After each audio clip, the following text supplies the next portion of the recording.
A second aircraft carrier, the USS Abraham Lincoln, has just arrived in the Middle East, taking station in the Gulf of Oman, not far from the Theodore Roosevelt strike group, who's been at sea for the past 7 months.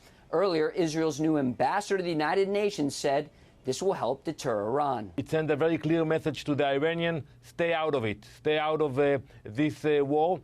I hope they will listen to those threats.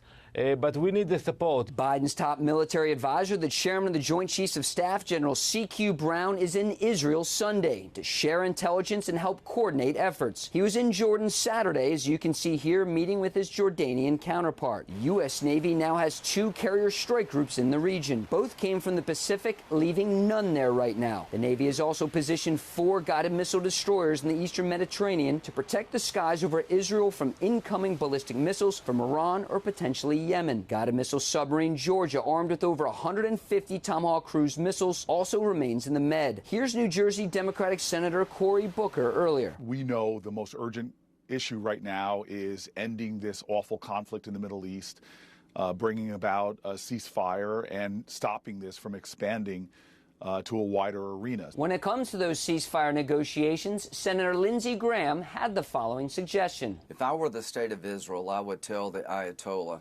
if these people do not come home alive, the ones that are left alive, and if we don't get the bodies of the fallen, we're going to blow up your oil refineries. That's the only way you're ever going to get the hostages released, is to put pressure on Iran. While leaving the West Coast, President Biden ignored reporters' questions about this latest scrap between Hezbollah and Israel. The president begins another vacation on the East Coast at his Delaware beach house. And later, his national security advisor, Jake Sullivan, departs for Canada. At the White House, Lucas Tomlinson, Fox News.